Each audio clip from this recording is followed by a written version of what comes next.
Have you noticed that our government can't even function anymore? Feels like US citizens are getting very unhappy, really fed up, and they want a revolution. But there are two very different versions of a revolution and a new government being imagined here.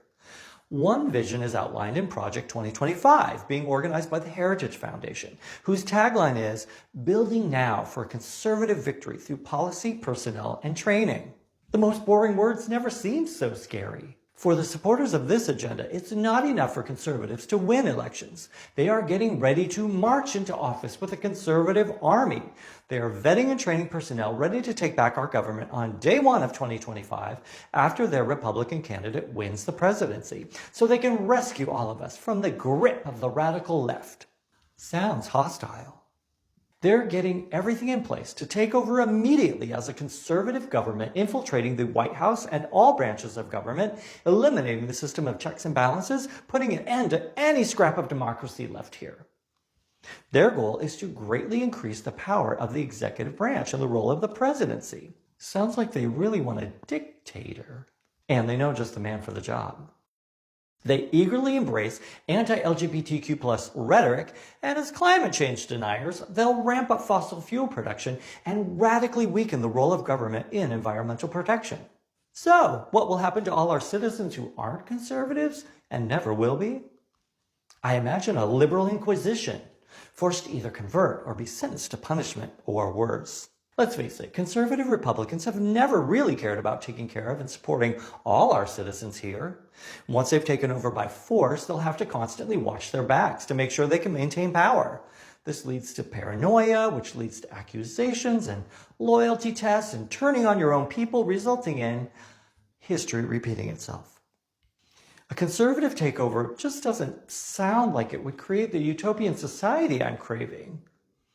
Then there's the revolution that some leftists and liberals imagine, which also aims to dismantle the way our current government and society exist, but in a very different way. They recognize the capitalist system we live in is the cause of poverty, racism, instability, and violence, creating a society of oppressors and the oppressed. This revolution would seek to end private ownership by a small group of capitalists of systems that serve all our citizens, such as production, factories and mines, banks and agriculture, transportation systems, and communication networks. Collectivizing the means of producing and sustaining life here and allowing citizens to govern society on all levels.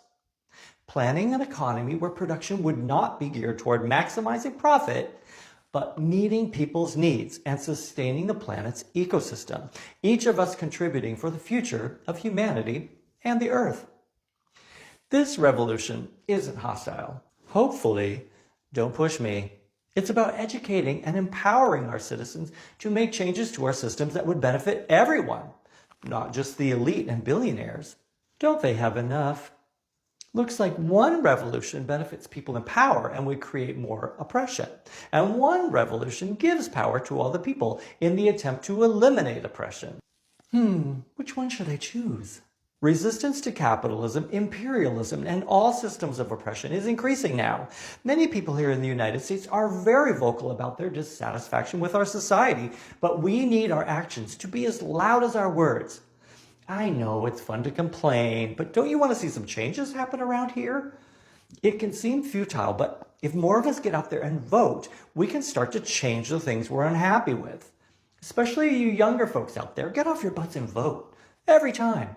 Not just for the big, exciting moments. And we really need to change things around here before they come marching in and I'm forced to be a handmaid and there's no drinkable water left on the planet.